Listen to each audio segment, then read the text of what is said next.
You can feel comfort in storing your private belongings inside lockers and other storage devices.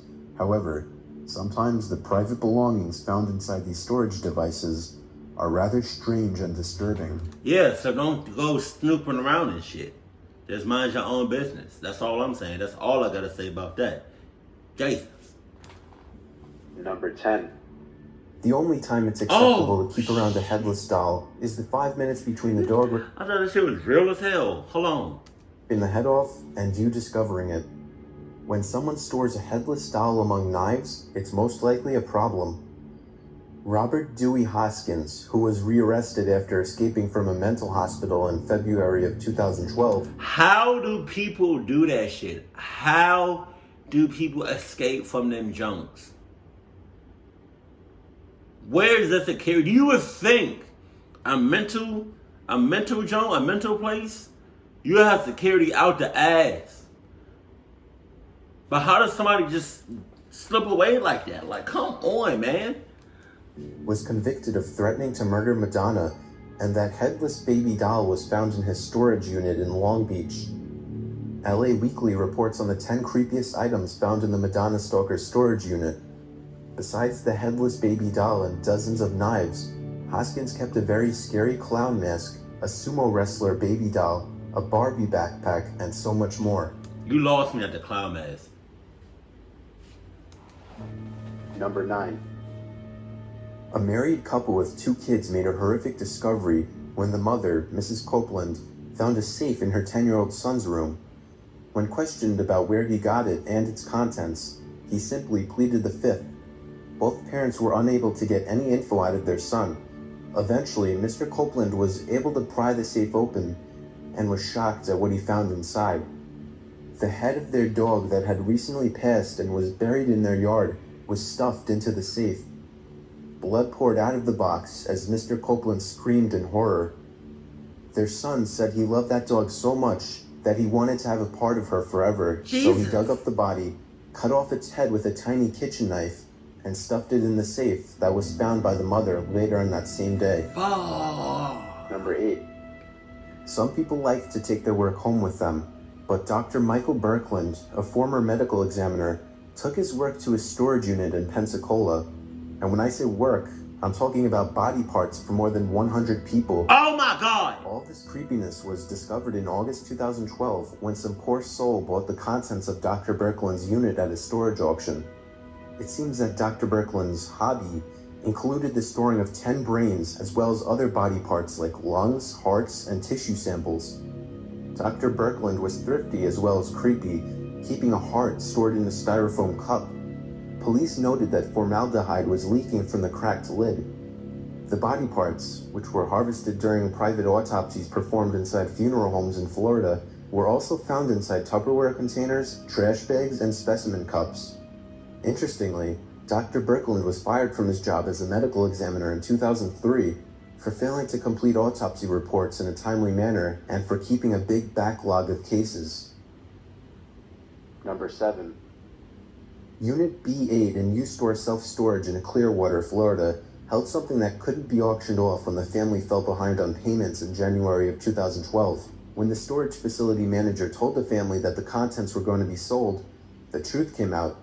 Among the banana boxes and old TVs rested the grandma's skeletal remains. Authorities identified the grandma as Anne Bunch, born on January 1st, 1900. Since the woman's death in 1995, her remains had been stored inside a painted blue coffin in a storage unit that wasn't air-conditioned. Oh my God. For 17 years, her remains rested inside a warm storage Oh my God! Damn! unit. The body had been properly prepared for burial by a funeral home in Alabama, which explains the lack of odor. Number 6. A lot of people refuse to go to public pools, and maybe this will be one more reason. An elderly man named Jacob Pastor, who swam in a public pool in Colorado, used the same locker in the changing room every time he visited. A lot of the lockers went unused, as most people didn't even need to use them, and it wasn't a very crowded pool to begin with. One unfortunate day, however, perhaps he had tired himself out a little too much and opened the wrong locker, the one right next to his usual one. The skeletal remains of a human fell out from the locker, almost as if it were tackling him to the ground. Oh my God. By the looks of it, the body that once was had been in there for years, as it was fully decomposed. It looked as though somebody had been forcefully jammed in there, or perhaps they simply got stuck in there themselves. That mystery will remain unsolved. Number 5. Imager user Oldswagon is a reformed thief who earns money on the side by unlocking safes for people, but little did he know that this job could lead to him helping solve a vile crime. A landlord contacted the lockmaster to help him bust into a safe that one of his tenants had left behind, but neither of them were prepared for what was lurking inside. Once Oldswagon had disabled the lock by hot wiring it, the safe swung open and revealed that things would have gone very differently if he had used an acetylene torch to bust through the door, because inside, as pictured, they found a live grenade. Unfortunately, the live grenade was one of the more innocent items concealed within the safe's near impenetrable metal walls. The SD cards pictured were all filled with child pornography, and the journal was so depraved that Oldswagon wrote, "I thumbed through it, and I won't tell you what was in it so that you could actually sleep tonight." The authorities were informed of the upsetting material, and all the items pictured were confiscated to help find the perpetrator, who is believed to have been running a child pornography ring. Number 4. In Fort Collins, Colorado, 1987, a school locker was searched after the murder of a local girl named Peggy Hetrick, and the police never forgot what they found. Timothy Lee Masters' locker was crammed full of over 2,200 pages of violent writings and horrific drawings of mutilated bodies, with some of them resembling the scene where Hetrick was murdered. The 15-year-old pupil was found guilty at trial and sentenced to life imprisonment. Thank God! But he was eventually acquitted in 2008 when advances in forensic science cleared him of acting out his sick fantasies in real life. Peggy Hetrick's killer has never been caught. Number 3.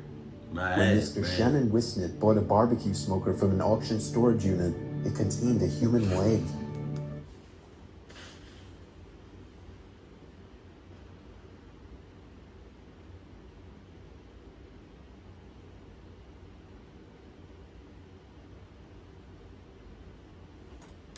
The severed limb was wrapped in tinfoil, but when police traced its owner, the leg's origins turned out to be distinctly less murderous than they were expecting. The former owner of the storage unit, Mr. John Wood, was involved in a plane crash in 2004. That meant his leg had to be amputated below the knee. He opted to keep the limb so he could be buried with it, but somehow forgot that he had put it in storage. Number 2. When she was refurbishing a derelict home, Ann Contola discovered a wall safe hidden behind the plasterwork. Convinced it might hold something of value, she called the locksmith to crack it open. But instead of riches, she was greeted with a handful of human teeth. Number 1. Reddit user by the name of Lumberjack found a bizarre hidden crawlspace in his house, but it was the locked safe within that contained the most spine-chilling material. The tiny place designed to fit a water heater was carpeted and led to a mysterious black door that was locked. In order to be able to sleep in the house ever again, Lumberjack broke through the door and was greeted by a black sentry safe that was looming in the corner. When the safe was opened, it contained numerous VHS tapes that didn't seem to contain innocent home movies. "No, no, no, no" could be found written on one of the tapes. As if that weren't bad enough, there was also a chilling note in ominous dripping black ink, saying, "Save yourself." 8 months ago, Lumberjack told the Reddit community that he had turned in the tapes to the police.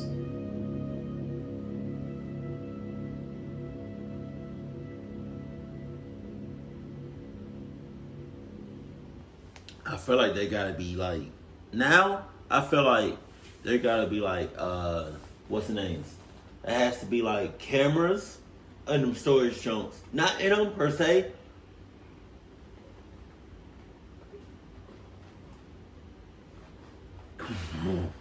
Not in them per se, but like, you know, just somewhere on the property, because that's just, like, when you look at that, like, this reminds me of the show I used to watch on Netflix. they ate, or she only, it was like a husband and wife thing. She ate people. It's a fairly new, show, but she only ate people or something. No, she ate animals, I think, or dead people. But then she started eating live people or something. But they can only do it in a storage unit. I don't know why, but that just reminded me of that. But truth be told, like, it just raises, your suspicions about storage units and like safes and stuff. Anywhere that has a lock, yeah. But it's crazy also because it's like you don't know who these people are. Like they could look like regular people, but at the same time they can be insane or crazy or clocked up in the head, and they working with you. Like you don't know shit like that. But that was ridiculous.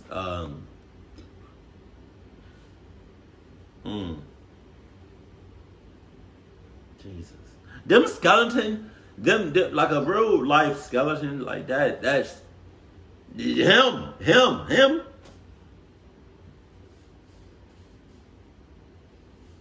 That dude was crazy. He was sick in the head. Keep it cool, keep it classy, and I love you. Stay happy, my family.